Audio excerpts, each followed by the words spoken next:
Welcome to the Cult of Comics podcast, the only show where the price of admission is the same as the price of submission. I'm your host, Tyler Brown. That's Sean. That's Josh. How you doing, boys? Hello. My fellow cult leaders, cultists, cult counselors, cult conspirators. There you go. That's Cult it. 45 drinkers. Cultists? No. I thought we got money from the people below us. I thought it was a pyramid scheme. Oh, Cultery? that sort of thing. Yeah. I mean, That's if you want to start. That's our cultlery pyramid scheme. Cult cutlery. Welcome to the Cult of Comics cult cutlery. I'm just drinking my coffee today. I am exhausted. It is Sunday, September 12th, 2021. And we're going to talk about the news. In the news today, we are going to mention, starting off, a interesting announcement from Jonathan Hickman and Marvel. Jonathan Hickman has launched a X-Men Unlimited series with Declan Shalvey, which dropped on September 9th. The first full issue you can read online right now.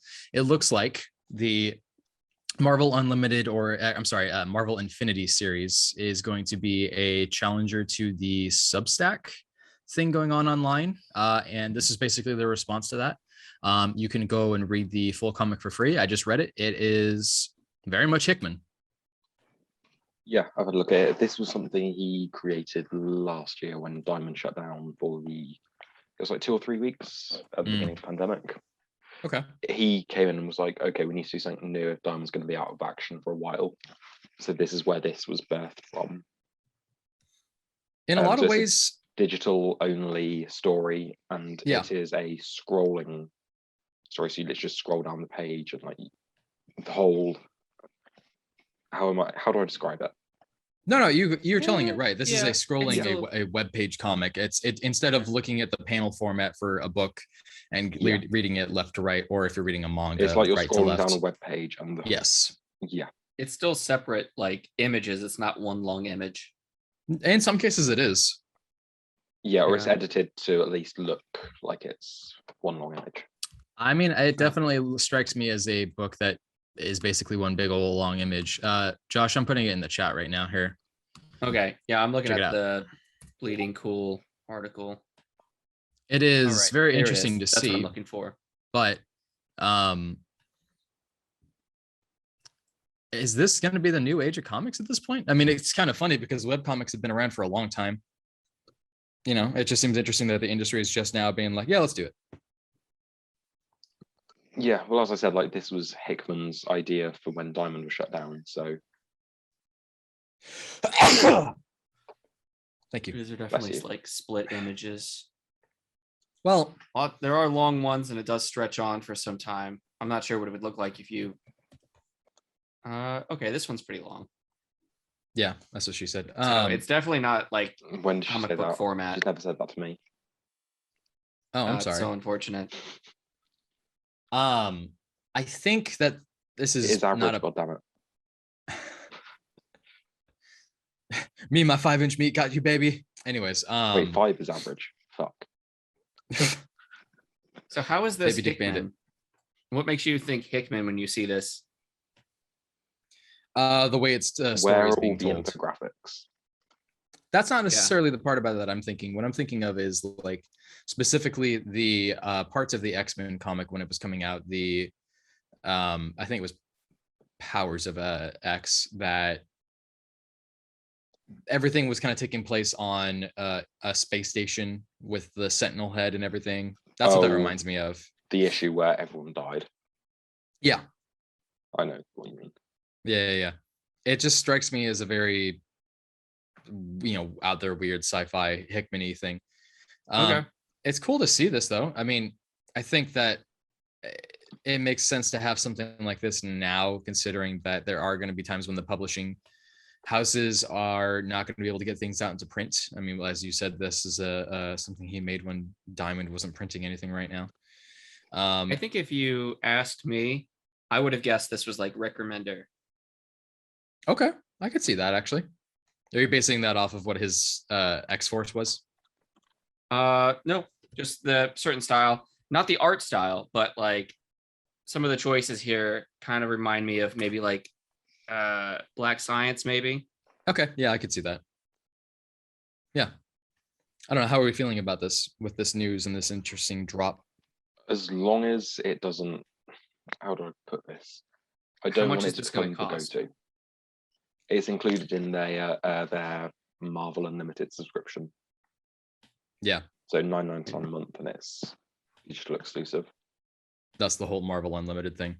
So they're not. Well, I don't know how you would print that, but like none of the digital stuff is ever going to get printed. It comes out. It's digital only. The way they print receipts, it's like really long. It's just like that. I mean, they've openly said that this is going to be digital only, and this isn't the first time that we've seen in comics something be digital only. Do you remember when Midnighter, Omega Man, all those were coming out, and the first issues were digital only? They released like a tiny little sneak peek that was like a little prologue in some cases. I know Omega Man was like a 5-page prologue that wasn't. Yeah, basically. Series. Yeah. They included it in the trade paperback formats. So I mean, maybe we'll have this come out in trade paperback format, but that's pretty much it. Yeah, we need the Playboy centerfolds where the pages just fold out. It's just one page, and you just one 10-foot long page. Declan Shelby art, 10 feet long, baby. Yeah, it's just a poster that you put on your wall. I think that. Oh, what if it came like rolled up like a scroll? Yeah, like an older scroll. Mm-hmm. I'm thinking more like this than like that. Well, you can do it either way. Yeah. What are you talking about? In Elder Scrolls 5, they open it like that. Do they? Yes. Yeah, they do. Have you not played any of the Skyrim releases? Are you even a real nerd? No, I was more into Morrowind. I really like my old Xbox, Oblivion was an amazing game. Oblivion's okay. I'm sorry, it has Patrick Stewart and Sean Bean in it. Okay. And oh my god, it has the voice actor doesn't make a game. They spent money on that. Yeah, they spent money on that instead of fixing the bugs that it consistently had and the running mechanics up. You know exactly what I'm talking about. Just anyways, what are we talking about? The jump. I don't remember anymore. Is this a comic book podcast? I forgot anymore. The social media podcast. Yeah, that's basically all it is. Yeah. How long do we think that he's actually going to do this before he actually hops off? Does this seem like an ongoing thing and not just like a one shot? Is it going to focus on different X-Men, a different X-Men? It's announced as a series. This is just Wolverine here in this one? It's in this one, sure, but this is okay. So this is what Bleeding Cool said. X-Men Unlimited is at the forefront of Infinity Comics, a new ongoing series that will follow the rotating adventures of Krakoa's mutants, while Wolverine and his battle against AIM kicks off the first arc. Expect many more guest stars, including prominent X-Men in weekly chapters to come. When series editor Jordan White contacted me about this project, I could see the potential to experiment with how to tell a story, and that was very intriguing, says series artist Shelby. By coloring and arranging the vertical flow of the panels, it's offered a level of innovation and control I hadn't previously experienced, which has been both uniquely challenging and satisfying. Of course, to get to work on an X-Men title has been a dream too. I'm a huge X fan and have very much been admiring what John and the X crew have been doing. Getting to work with John has been also very appealing. The one thing I knew going in was that working on a project like this was going to push me as a storyteller, and that definitely turned out to be true. Declan and I were pretty obsessive about stressing what we can do with the Infinity format, and we think X fans will be happy with the result. Promises series writer Hickman. Ask anyone, and they'll tell you that I'm always up for trying out new ways to make stories, and this turned out to be a very interesting format. Then there's a couple panel spreads. They announced that the quote reign of X expands. X takes aim. It's going to be coming out every week, and it's just going to be that $9.99 a month. So okay. If you've got a Disney account, I believe you can link your Marvel Unlimited account to Disney, which I think is what I did for mine. Disney Plus. Yeah, I think that's what had happened, because a while back, maybe 2 years ago, I remember I was at work and they had announced that when Disney Plus was going to roll out, that they were going to cancel out most people's accounts on Marvel Unlimited, so that way they could, move it over to the Disney account. You didn't have to change any information. It was just an announcement that, hey, when you log in, it's going to be through this system now. You still get to keep your email address, your password, blah blah blah. all that jazz. So Okay. so the thing that I immediately think of is I know that there's going to be a bunch of fucking assholes who are going to say some dumb bullshit online about how the industry is dying and they're trying desperately to grasp at straws for new formats because digital is the way to move forward. Which person are you referring to? The Ethan Van Cuntface, people like him. Yeah, I mean, I don't think that's true, but like, I still think this is something that would happen even if the comics industry was doing well. They would still be trying to do new things. Absolutely, that's the thing, though. They're artists. Yes, absolutely. They're going to try new things. I mean, look at what they did. Brian K. Vaughan did with his formatting for Barrier. That's what it was. Thank you. You knew exactly what I was going with that. Yeah, I got that. Released through Panel Syndicate. I did not read that book at all. I tried reading it. I collected all of it, and I gave it away. Not because of the format. I just that most of the book is in Spanish, and I was just like, well, if you're not going to translate it, and it's because it was released through Panel Syndicate, which is who's the artist on that book? I think it was still Image. Yeah, it is. No, it was released in physical through Image.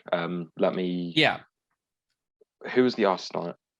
Are you thinking Martin. Of the Marcos Martin? What was it? Eyewitness or the detective agency? The Private Eye. Private Eye. That was also through this. I haven't read that one yet, but same format. The artist Marcos Martin created a site called Panel Syndicate, which is where you can pay anything you want for the comic and it all goes to the creator. Barrier was released on Panel Syndicate first, which is a desktop site, which is why it's the long format because it's designed for computer screens. I think it took a different format when Private Eye was printed. Maybe. No, I think they did one big. They did one big hardcover book, I think. Yeah, and I think that opens horizontally, whereas Barrier you have to flip the pages up. Oh yeah, you're right. But yeah, Robert Kirkman asked Brian K. Vaughan if they could release it through Image, and he was really desperate for it. And Brian K. Vaughan jokingly said, "You can have Barrier if we can have Walking Dead." And Robert Kirkman said, "Sure," which is where the Brian K. Vaughan, Marcos Martin, Walking Dead one-shot The Alien came from. Yeah, I've got the printed version of that. Yeah, I actually, I sold mine, but still. Yeah, so that's why it got the physical release through Image, because they were allowed to do a Walking Dead one-shot. But I just don't understand why they decided to make it intranslatable. Like, if you're going to release it, it's why not have multiple? Yeah. Yes, but I was hoping it would switch back to English at some point. Like it would just be the first couple of pages, but you're right. Yeah. Just do the thing like Home did, where you have it in a different color. And you just have little editors saying the red text is Spanish. If you have Google Translate, you could literally like look at it through your phone and just scan. Yeah, but that's the problem. It's like it's like all of these unnecessary extra steps for me, and it's like I actually was like, okay, well, I guess I'll learn Spanish. So I was like, I'll take my lessons online. Can I read the book today? No, I can't. I guess I'm gonna go sell my books. Okay, and that's what happened. What a roller coaster that story was. All right, yeah, pretty much. Back to the X-Men Unlimited. It seemed, they say it's X-Men, but it looks like they're going to focus more on Wolverine. And I was guessing I was guessing at first that they might do more kind of one-shot style where it's like one member of the X-Men gets a focus each issue. But I don't know who the current run of X-Men is. I think I just said that. So that's what I'm saying. I'm reiterating what I thought would happen. Okay. When you went into talking about it. But it seems like it's going to be like X-Men, but it's really Wolverine and somebody. I mean, maybe, but it seems like right now the first one is just going to be Wolverine and AIM. They said that there's going to be guests every time. I would be surprised if it's Wolverine weekly. Yeah. So but he's the biggest selling X-Men character. So why would you be so surprised? Well, because there's more characters than him. They mentioned the Marvel only sees money. They said the champions of Krakatoa. Champions of Krakoa, not Krakatoa, not SpongeBob. Sorry. Krakatoa. In Star Wars Phantom Menace when that alien Watto's like, no credits, only money. That's just what the editors of Marvel are like. All right. So I think that this is a really cool, interesting format to move forward with. I'm surprised that they're doing it now in response to Substack. Yeah. Well, it had to have been in the works unless they were like, oh God, we got to get this out today. Well, think about how long it takes to make a comic book in the first place. I mean, we've got Blue Book, we've got the new Hickman book coming out on Substack. So, I mean, they've been working on this stuff for a minute now. It's most likely that Hickman maybe got wrapped up in the Substack stuff and then was talking about it to some other creators, and somebody at Marvel was like, okay, well, let's do that. He's clearly been busy working on Decorum #8 for all these months. I know, right? Fuck. Yeah. They've got at least 1 or 2 pages done for issue 8. You know it exists. We've seen interior artwork. As of now, the release date is still October 27th. I'm just expecting there to be like a Snyder cut, like, it exists, a series of tweets. It exists. Release the number 8 cut. Release the number 8. Or just release number 8. Just give it to me. Yeah. It's not going to get any better. No, probably not. I don't know. Final thoughts on this new format, this new digital only series, and what this means for the future of comic book industries? If there's room in the market for it and it can give people something different to do online, I'm all for it. If there's space for it creatively, but if it's going to start replacing other types of series, if they move more stuff over to digital only and take it away from the physical market. No. If they do certain special formats like this, that I'm all for it, where it wouldn't fit in a traditional comic book, sure. Yeah, but I might hold off and like, you know, do like a 1 month on, couple months off just to catch up on things. I'm not sure I would want to keep spending $10 a month to read a couple of things. Well, if it's this is the thing I think you're misinterpreting, is it's not just this one series, you know. I know that, but there are people that, you know, get Netflix 1 month every 4 or 5 months just to catch up on everything, binge through, and then that's probably what I'm going to do. Some of the Substack stuff. I'll subscribe to the stuff I really want, like Tynan stuff, monthly, and then I'll probably just subscribe to like 1 month of Hickman in like a year, binge read all his stuff, and then unsubscribe. I think you might see that farther down the road, where people wait to hear that a series has been finished, especially and then go watch it. Here's the problem though, is that you're making it seem like there's going to be a lot of people who are going to go out of their way to make a plan for these things. Most people are lazy. Most people are going to just say, whatever, it's $5 a month, I'll just do that. That's probably what they're banking on, you know. But like $10 for the Infinity, which is just one flat thing, versus Substack, where you have to, you know, I'm giving this artist this much and this artist that much. Like, it really adds up. Marvel Unlimited comes with everything. Yeah, it's Marvel. Literally not. It's not. That's the thing. I think there's like a 6 month release, a 3 month release window or something. There is a slight delay between physical and then it coming onto this subscription. And it's not just that. I mean, it's also like the altered reality. I mean, you have access to any of the video interviews with Donny Cates or Dan Slott, all of that jazz. I mean, you get to see behind the scenes stuff. You get to see. You're a fan of I didn't know about that stuff. Josh, well, that's because you're a dumb slut. Yeah, that's right. We can drop the slut part. Yeah, you get like all the newsletters, and it comes like behind the scenes stuff. Like they show you like concept art, all this kind of stuff in like one handy little package. Like don't get me wrong, I still just want to just go buy my physical comics. I'm probably not going to subscribe to it, but I still think it's a cool format, and I think if you're a fan, agreed. Yeah, and as long as the output's there, like I'm not paying $7 a month for 20 pages of one comic. Yeah, it's multiple. But when it's multiple, like Kate's has 3 things lined up at the minute. Tynan has Tynan has 4 or 5 things in the works for it. Where you would pay $4 for 20 pages anyway. Yeah. So as long as the output matches how much I'm paying for it, but I'm not paying $7 a month for 10 pages of a Hickman book. I think that Netflix has really standardized the concept of subscriptions, and I mean, it's not like you didn't have a subscription to comic books before, but I think as well, it's these creators not being treated well at other companies. Yeah, obviously, some companies, they do get the money, but like they're clearly underpaid at the Marvel and DC offices. I mean, I wonder if that's the case, because people end up like going back to these industries, and I imagine that the money can't be that dramatically different. I think depending on their fame, it's regular work for one thing, if they're not a big seller anywhere else. But I remember it was, who's the person who always works with Amanda Connor? He did Harley Quinn. Jimmy Palmiotti? That's the one. Yeah. He posted on Twitter a few months ago, maybe 6 or 8 months ago. He was like, I was speaking to one creator, a current inker working at Marvel. No, at DC, sorry. And he was like, they're getting paid about $150 a page. No, less than that. It was like $110 a page. They ink. Really? Yeah. And he's like, they're a professional working on a big book and they are getting severely underpaid. I told them to leave and go to somewhere else, go to Marvel. How long does it take to ink a page? Roughly, I don't know. I know an artist typically draws one a day.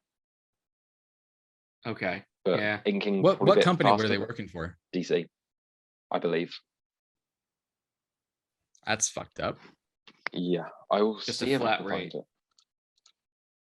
I mean, this is very much the same logic of why the founders of Image founded the Image. You know, they left because they realized that they had a lot of traction with their name and they weren't getting enough credit with it. Of course. Yeah, and I remember Todd McFarlane was like, "You'll get paid a few $1,000s an issue at DC or Marvel." In the early days of Image, I was giving artists a check for $250,000 per issue. What? Which is just crazy. How? Because they split the profits between them, writer and artist. $1 each per issue. Oh, I see. Okay. No. They don't make the profit like that. Typically, what they do is they pay them for their time for their work, like it's a 1099 contract. But if they're printing out just 100,000 issues or something each. Well, then that's when the profit comes in from that. Yeah. Copies per issue. Yeah. So going back to Substack and the Patreon, it's kind of the Patreon style. I hope that they do the two different styles that Patreon does, where it's either that per month or the per release style. Sure. Because if it's Hickman, you can't, he might not do like each month, but if you did it like a per release, that I see what you're saying. Be better. Johnny King, he's not really reliable. You're going to get plenty of stuff each month, so I'm fine paying a per month thing. Yeah. At least with this is they can release it however they want. If they're behind, they can release what they've got and just include the stuff in the next release, kind of thing. Yeah. Because Tiny's Blue Book is releasing 10 pages every 2 weeks. Yeah, and I think they've already released chapter 2. Have they? I think so. I just saw it on the website. In a week. Like the 19th. Okay, my bad. All right. Well, let's move on to the other big news at Marvel.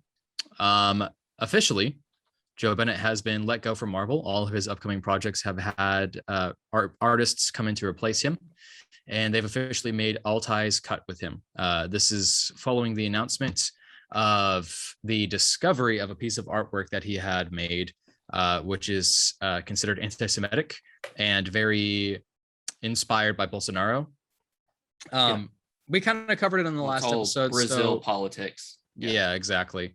And this is also following the announcement from Al Ewing on Twitter saying that he will no longer be working with Joe Bennett, and he's very disappointed with how things have been handled. He's disappointed with how he himself has responded to this. He apologized, saying that if there are people who were not satisfied with his response, he is officially sorry for that, and he realizes that he could have been better. And this is interesting seeing this happen. It's a couple of months back with the reveal that there was something that had a Star of David on a window and it said Jewry. Joe Bennett had passed it off as a simple mistake. It wasn't just that, it was the name that was Cronenberg plus the Star of David. Cronenberg's Jewry and then the Star of David underneath. Yeah. Which is just bad. I thought that Cronenberg thing was a reference to David Cronenberg because he is obviously a big fan of. That's what he said. Horror. Yeah, and that's what he said, but with the other things factored in as well. Yeah, it just doesn't look good. Yeah, you said they brought on Salvador LaRocca to trace all of Joe Bennett's work for. No, it's the other one. Great, even worse. Even worse. The guy who can't draw women's waists correct. Apparently, women just don't have intestines. Pencil thin spine. Pencil thin spine. Yeah. It's worse than Rob Liefeld at his worst. Yeah. So with this moving forward, it looks like his last piece of official announced artwork with Al Ewing is definitely going to be Immortal Hulk number 50, which I'm still really looking forward to. It's going to be the oversized Jade Giant issue. I believe that they had announced that there was going to be at least one issue of some kind of his that was going to be released with another creator. I can't remember who, But following this, it looks like maybe they're going to replace him. Maybe that will never get released. Who knows? But it's not a good look. What? Sorry. Joe Bennett had been announced. Remember last week we talked about how he had some future work at Marvel. Yeah, but we just said he'd been replaced with. Yes, but I'm saying that for all we know, like he could be replaced for the stuff that's not being made now, or maybe they're going to have the artists come in and like redo those number ones so they don't have to pay him, etc. I don't know. Yeah, I think the only things he was really on at the minute were like group projects where he'd do a few pages of a book. Yeah, probably. Like the timeless one shot that was setting up the next year of stuff. And the biggest shame about this is that he just apparently is. I don't really understand anti-Semitism. Like, I don't know if anybody else. I really don't. Like, it just it's one of the most stupid things. It's like when somebody told me that there was a prejudice against Irish. Theory. It's the same as any kind of other conspiracy theory where it's, there are people that are trying to keep us down and trying to rule the world, blah, blah, blah. Yeah, but like at least with like white on black or black on white, like there's a color difference. You can see a visual difference between people, and people are fucking stupid. So they're going to be like, oh, you look different from me. And I don't like you. It's a simple primal thing with that. And it's people responding to that stupidity with that. The whole, like, I don't understand anti-Semitism because it's, what do you consider Jewish people white or non-white? It's a whole fucking dumb thing. And I actually just got done listening to. Some people make it, I guess, maybe more of a race thing, but I guess it's more of a that's exactly what I mean, though. Is like, is it a religion? Is it a creed? Is it a race? It doesn't make any sense. Yeah. Like, so yeah, it is unfortunate because from the art that I've seen from him, it is very decent art. Yeah, that as well. I just got done listening to the last podcast on the left, bubonic plague series, and they were talking about how modern anti-Semitism stemmed from around that time. It's just, again, it doesn't really make a whole lot of sense to me. It's interesting, but it's also interesting in a morbid interest. Like, do you know what usury is? Usury? Yeah. It's where you charge interest on a loan. Oh, that, yeah. No, I'm familiar with that concept and how that part of anti-Semitism came around. See, I had no idea. I didn't know that it was against Christianity to practice usury, and that was why they passed off charging loans. Interest and whatnot. Yeah. So they passed off that responsibility to people who were Jewish, and then that's where the whole like greedy, air quotes, greedy Jew stereotype came from. Yeah, I had no idea. So this was like a whole big series of news to me. Now all of this information comes out, and I'm just like, what's happening? Why is this in my life right now? Why am I learning so much about anti-Semitism? It just doesn't make it makes no fucking sense to me. I feel like I'm not even sure that's like a modern thing. That's something from, like you said, back around the bubonic plague, which was almost, 1,000 years ago. Yeah, absolutely. Well, I mean, even then, the whole up until like 600 or 700 years ago. I think it was in Constantinople where people who were Jewish were only allowed to enter the city of Constantinople if they worked in banks, I think. Yeah. Like, there's a whole history of all this stuff. And it just makes me laugh a little bit because I just can't help but think, okay, well, if you really. Something that has persisted for hundreds of years and it's like these old myths. Hasn't really died off. No, not at all. And I feel like it's on the same level to me as like the whole Marilyn Manson myth about like, why did every single fucking kid in school pass around the myth, the legend that he like got his rib removed so he could suck his own dick? Our time. Before him, I believe they said it was Prince. The story used to be about Prince. Yeah, and then I think David Bowie as well. I do remember reading about the sort of literal virus like nature of stories, songs, whatever from schoolyards. The way that certain stories pass and evolve from kid to kid, and how things that our parents knew from the playground still persist to this day with kind of a old wives' tale thing. Yeah, well, I was thinking about the lore that persists. Spoken word just in the mind. It's not a word written down sort of, primitive nature of ideas that get passed from, grade to grade for decades. And a lot of that seems to be this really weird, common like series of misinformation when it comes to people's creed, nationality, race, etc. Yeah, and it just maybe we'll get a issue of Department of Truth that addresses that. I would actually really dig on that, and Sean needs to get back on that soon. Like when it gets back into the meat of the story, I might catch up. It is now. Most we already told you. Okay. You son of a bitch! You fucking asshole. I like this. Let's just keep attacking Sean. This makes me feel better about myself. Should we move on? I feel like we can move on to the Mark Waid. Sean, go ahead. Cool. So Mark Waid and Bryan Hitch have been announced for a Superman Black Label book, which will be appearing in 2022, which will feature 3 48-page issues. This is Kingdom Come number 2. Calling it. I am really looking Electric forward to this. Boogaloo. Well, I mean, we've all been kind of assuming that Mark Waid wanted to do a Superman book. He's been wanting to do it for years. So yeah. This is going to be the oversized kind, right? Yeah, the sort of more square shaped. What is it called? Prestige Plus. format? Yeah. Prestige Worldwide. That's what I've been calling it. Prestige Worldwide. Boats and hoes. Do we think Mark Waid has the chops to write a dark Black Label book? Why does it need to be dark? Yeah, it could be like super fun. It could be like fuck Fairyland. Oh, I was thinking more like fuck mermaids. Yeah. Totally. That would be more like an Aquaman book. You know, I tell people to go read that Black Label Superman just because of how fucking weird that is. Just because Superman fucked a mermaid? Did you not read it? It's the Frank Miller one? You really don't remember issue 2? He fucked a mermaid. In issue 2 of what? Of Frank Miller's Superman. Superman Year 1 by Frank Miller from Black Label. He fucks a mermaid. No, I don't know anything about that. Like towards the end of issue 1, he started dating Lana Lang, and then issue 2, he's like, "Oh, I'm going into the army, by Navy, by," and then he went and fucked a mermaid in Atlantis. No, not just Stop that. Making shit up. You guys are making this up. I'm really not. I swear to God, this is all 100% real. So it's like straight up. It's it's the weirdest fucking thing in the world. Okay, all those times that you guys talk about bat dick, and you guys never bring this up. I have brought up before. I've said Frank Miller has a weird obsession with Superman fucking mermaids for some reason. Did you think I was just kidding?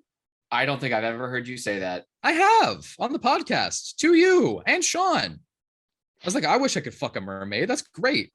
The best Superman story I've ever heard. We got manatees at the zoo. You go ahead. Why does everybody correlate? I swear to God. Does anybody know anybody who fucked a manatee? I'm just asking. Who would admit to it though? You. You look like you would fuck a manatee. There, I said it. And by that, I mean you look like the guy from Whitest Kids You Know. Trevor Moore. I'm just trying to find a page to send to Josh because I don't think he believes us. We're really not joking, man. It's one of the weirdest things I've ever seen in my life.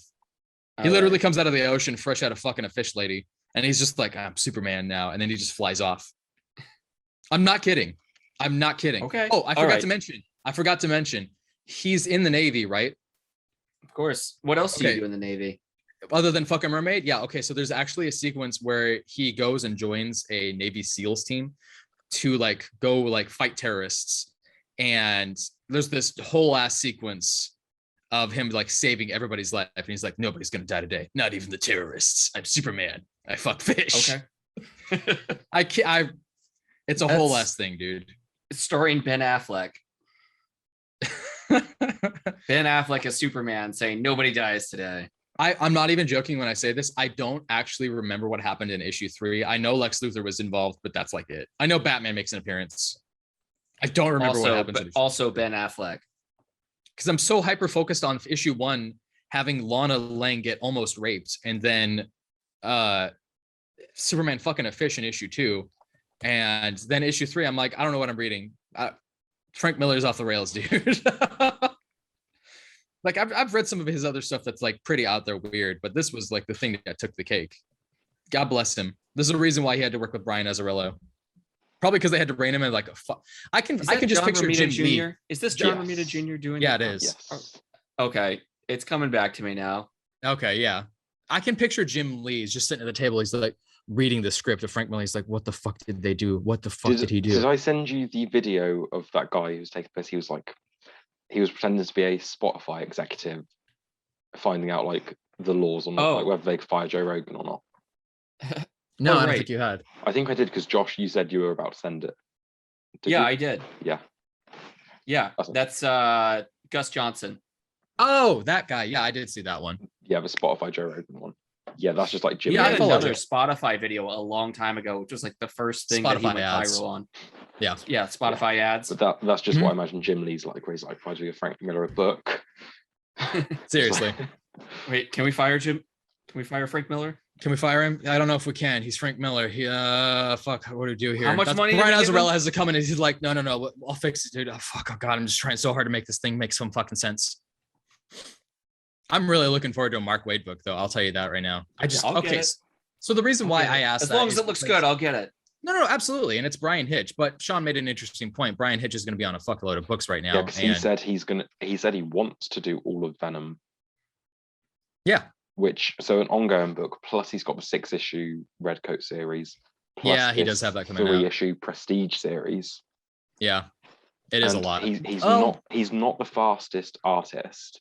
I will say that he is an artist who sacrifices to meet deadlines, which he still misses. I want you to consider this. There's only 3 issues of this Black Label format. I have a strong hunch. 48 pages and oversized. It's the kind of format where the art is the spotlight and you want it to shine. You have to consider this. Just because the book is in prestige format for us when we're receiving it, he's still drawing at the same size canvas that he does for other things. I mean, when they draw everything out, they have a specific format that they have different sizes for this. Yes, I and again, I understand that, but for them, they're just drawing on a giant piece of canvas. It's going to be the same thing. It's just a different shape. That's it. Yeah. So I hear you. You're right, especially about the 48 pages for 3 books. Totally. So that's 150 pages plus the, let's say, 120, 130 pages for Redcoat. Yeah. That's already almost 300 pages. Yeah, and it's plus also the Venom ongoing. It's also work by Ramsey and Al Ewing, then Jeff Johns, and then Mark Waid, which we all know is like, these guys have been in the industry for a long time, so they know how to put things down on page and make it Jeff Johns series, I'm okay being a bit more simplified because it's colonial times. I can imagine it just being a bit, not rougher, but no, but I see what you're saying. Less creative, less intricate page designs and that kind of thing. Sure. It's going to be a bit more straightforward. Characters stood around talking, maybe a few fight scenes, that kind of thing. I'm at least going to say it will. I pretty much guarantee it's going to be at least better than that issue 1022 of Action Comics, the sequence of them fighting in fucking Metropolis.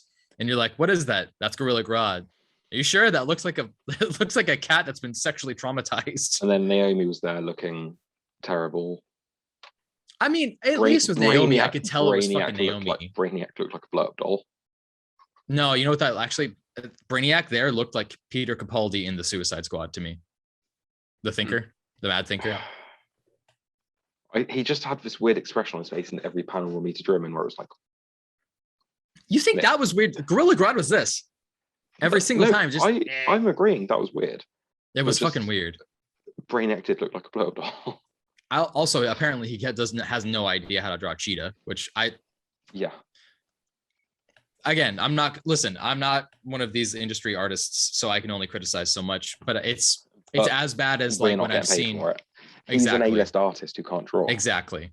Well, he can draw. It's another one of those questions that you've said before of like, how much time is he sacrificing versus, because when he takes his time on something. His first issue of Superman Year One. Oh my God. Beautiful. Absolutely.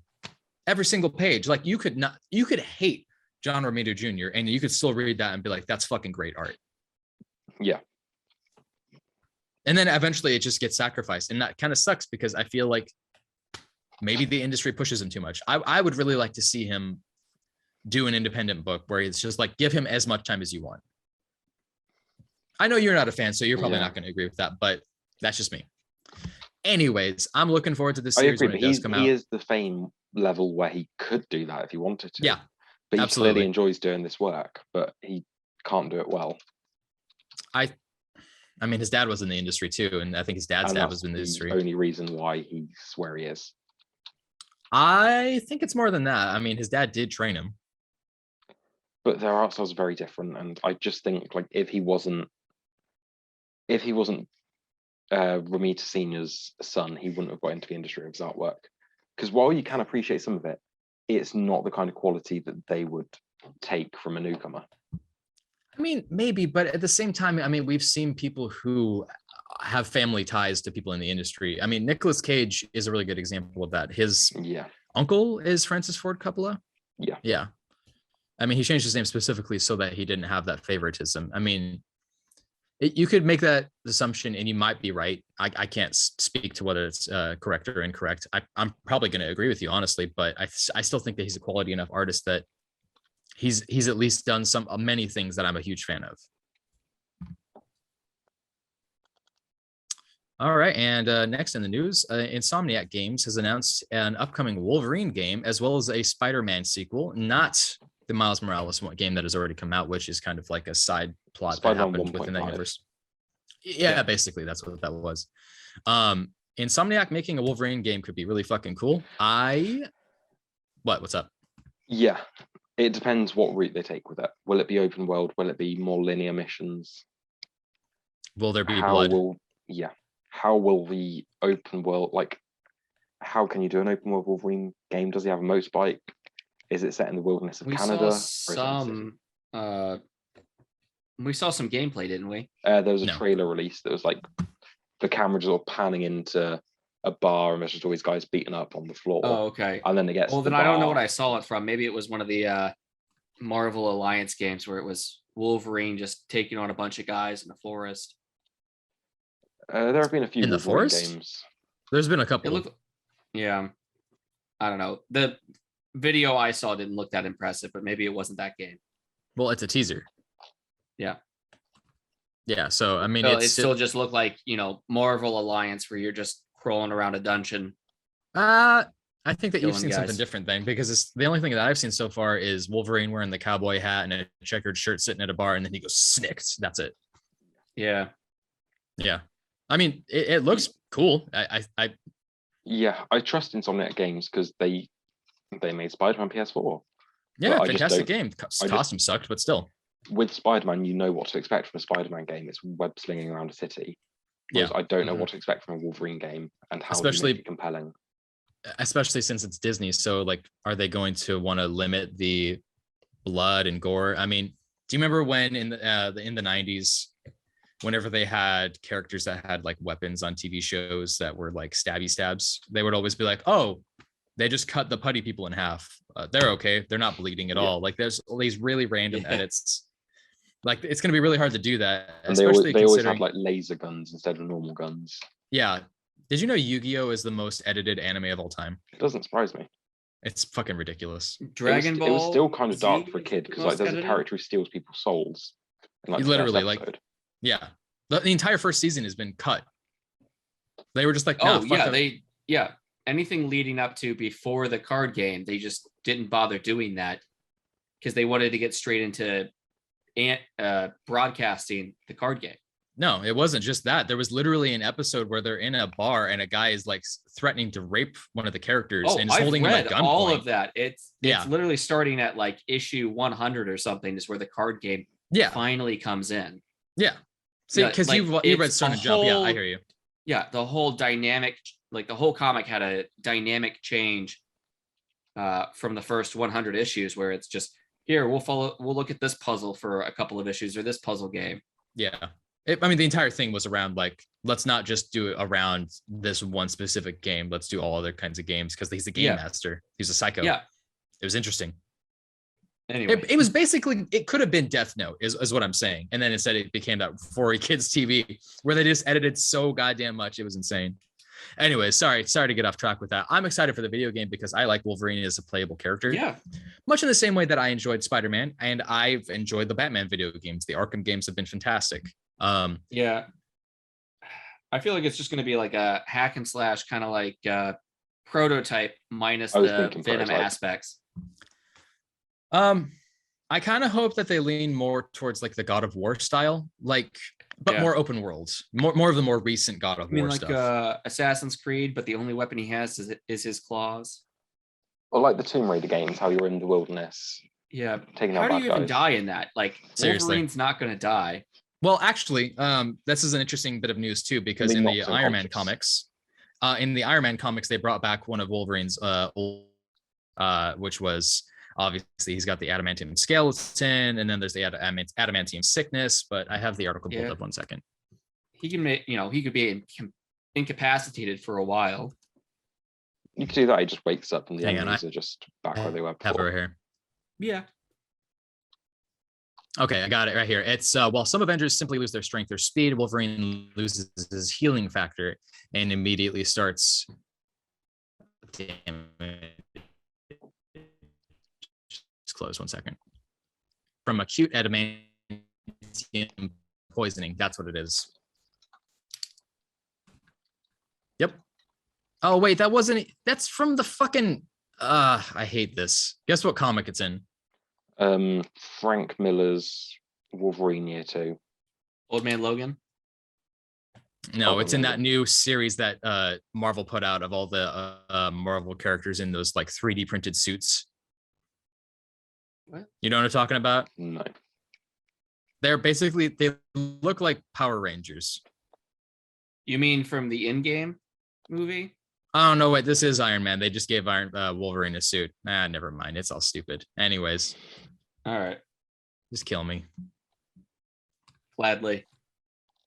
All right, moving on. Shang Chi apparently has grossed quite a bit of money. Who has the numbers? I got it. It was about 91 million for the first weekend, and this weekend is estimated to be just under 36 million. So it drops somewhere around 53%, which is about average for a Marvel movie. It hasn't had its Chinese release yet. Okay. Excellent. And do we know if it surpassed Black Widow? Yeah. Just had it. It's already made more than Black Widow or the Suicide Squad, which is kind of to be expected because it's theater only. Yeah, I was just gonna say.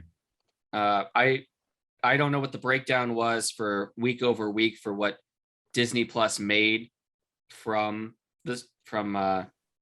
Black Widow. I know they made a good chunk of change, $90 million from the first month or so of being on Disney Plus, but I haven't seen a breakdown of week over week. Okay. Sick. I still haven't seen it yet, unfortunately. I was planning to go see it last night, but unfortunately that didn't work out. So I'm probably just gonna go see it today. That's cool. Yeah. I had mixed feelings on it. I don't think it's the best Marvel film. Oh, I really liked it. I'm ready for it. It gave me a warm, fuzzy feeling. I know that Black Widow was kind of the end of her story.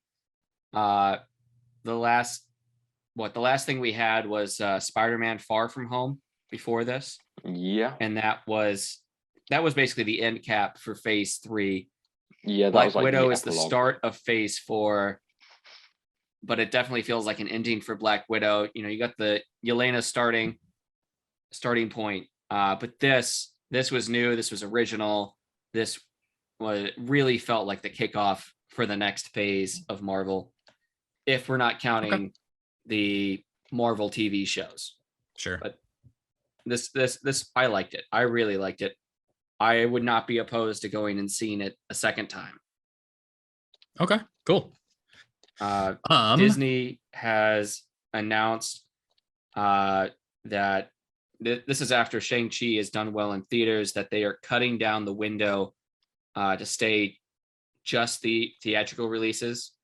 So the Marvel movies like Eternals will be a 45-day window before it gets to move to Disney Plus. That comes out the 5th of November, so that'll be like Christmas Day.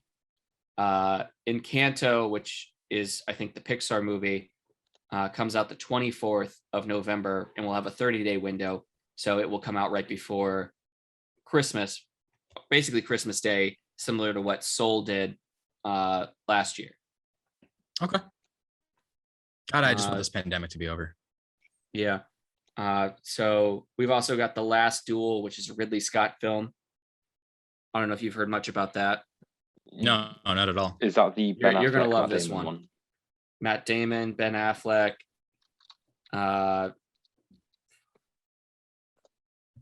Ben Solo. Yeah. So this is Rashomon style, where it's the movie is told from 3 different perspectives. I think that's what they called it. Anyway, I'm getting a little off topic here, but those are all movies that are going to wind up on Disney Plus. Yeah, I don't know. Okay. If there's much more to say about Shang-Chi other than, I don't want to spoil too much for Tyler. There really isn't. No, you're fine. We can just move on to the announcement. Yeah. Sean needs to go watch Raya the Last Dragon. Yeah. Yes. Go watch that. It's weird that you haven't watched that before watching Shang-Chi. I'm sorry. I've seen all the Marvel movies. I assumed that was enough. Yeah. Well, there's certain elements of Raya and the Last Dragon that'll be funny if you had watched that before watching Shang-Chi. All right. Anyway. Well, let's should we talk about the drop for the Matrix 4 trailer? Yes. Yeah. All right. Now I don't know about you boys, but I'm hyped. I saw this and I melted. Oh yeah. Yeah, I'm going to show you guys what I did after watching the trailer. Do not show us your ass. Please don't show me that you got like a weird tattoo. It's the last thing I need to see. Follow the White Rabbit. QAnon. God damn it. I just do it now because it bugs you. Yeah. And he's back. I went out and bought the DVDs for the trilogy. The DVDs? Yeah. You couldn't find it on Blu-ray? I'm going through a DVD phase. I bought them secondhand, so I paid like $1 for each of them. Yeah, that's about how much they're worth right now. Yeah. Any DVD. Yeah. I think I'm gonna go buy the VHS tapes of them. You might get the first I'm going one. through watching a load of like the classics. Like, I'm just rewatching a load of old movies at the minute, and like some of them you can't find on streaming. So I've just been going to like a secondhand DVD store and just buying a fuckload, and they're like $1.50 each. Yeah, that's about right. Yeah.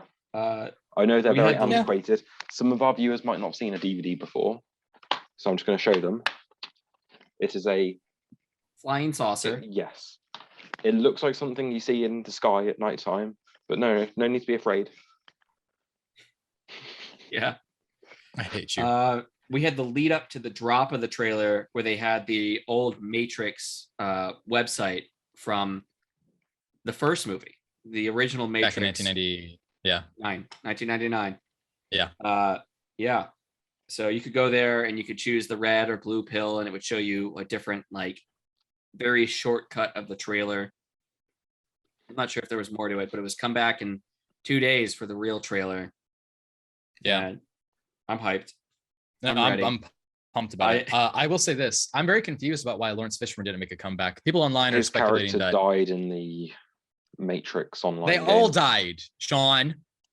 Yeah. Well, if you played the Matrix video game, then you would find out certain things like, Neo's body wasn't returned, and the world continued, rebooted.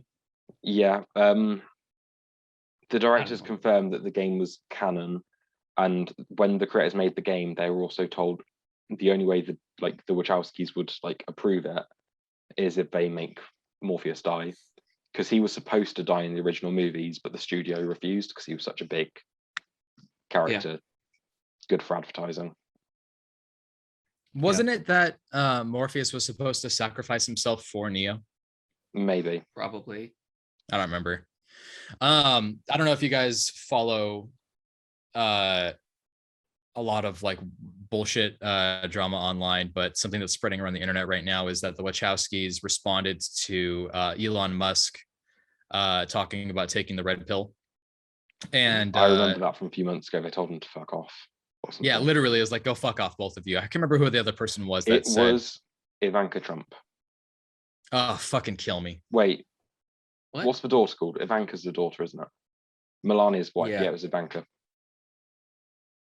Who cares? You asked. You know, the one that's walking around that he wants to fuck. Yeah. All right. So it says like only in theaters, but it's also going to be on HBO Max, like the same day or a day later, maybe something like that. It's kind of some weird. Sort of thing. But I'm excited to have this come back because this is one of those like franchises that's just so superb. It just like has stood the test of time. Yeah. Have they said whether or not it's going to be like just one more movie or if they're going to turn it into another trilogy? That depends how much money it makes, Josh. Yeah. Yeah, I guess, but like you want to know so you can like lock in those filming dates with everybody. Well, I mean, you know how it is with studios. Sometimes Keanu Reeves is just so nice. He will just do anything they ask him to. They're like, literally, you just come here this day for this film, and he'll be like, I'll be there, guys. Except that he won't take a single Marvel role for some reason. I was supposed to be visiting a kids' cancer hospital that day, but like, I'll go there and you tell me to be there. I'll be there. Listen, I'm trying to find the cure for cancer right now, but I can be there. I'm throwing as much money as I can at it. I understand. But listen, I've cured SARS-CoV-2. It's in my blood. The other thing for the trailer is that they the music and some of the audio, dialogue references keep referencing Alice in Wonderland, similar to the original movie, but they were like heavy-handed, really laying it on thick. For the trailer. Yeah, well, they had that song from Jefferson Airplaner, right? Yeah, classic. All right. Last bit of news before we sign off is tomorrow is a very big day for people who are fans of one of the best books ever. Why the Last Man, the TV show, drops tomorrow. I believe that is still considered a Hulu exclusive, correct? Is it? It's not on FX? It's an FX Hulu exclusive. Yeah. Okay. FX and Hulu have a contract with each other because Disney owns everything now. So FX has been airing specifically made Hulu programs, which is honestly good because this is the workaround that we were looking for of like, oh, well, if they're going to make a TV show about this, how are they going to make it work? Because there's a lot of this. Okay, so what I mean is like it's a very brutal story in the first place, and it's a very adult show. So FX already kind of has a lot of that workaround where they're like, yeah, we'll fucking make whatever and we'll edit it later, whatever. Oh, so you think they're going to have a different like edited version on FX versus Hulu? On national television? Yes, absolutely. All right. Got to make sure I get the right version. Because the FCC won't let you be or let you be you. So let me do what I want to do because I'm coming to you like Scooby-Doo, Eminem. I know. Yeah. All right. And that's the news. That's the news. I had two things I wanted to add on. No. I thought they were interesting. I thought what are the things that we want to talk about.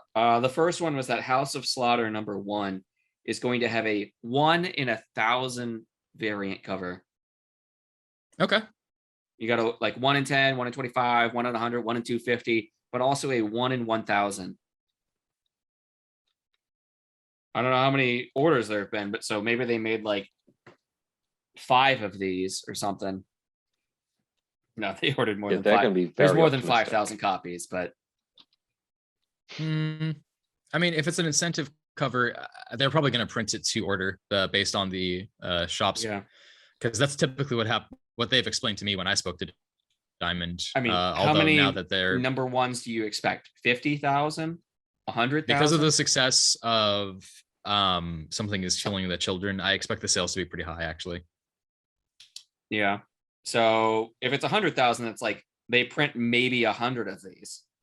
So what I'm hearing from you is you're going to buy all 100 of those. That is the quest. Fair enough. And then I will unlock nothing. You'll unlock my heart. What's the other bit of news? I've already subscribed to that series and I'm very excited for it. Good. Yeah. Obviously.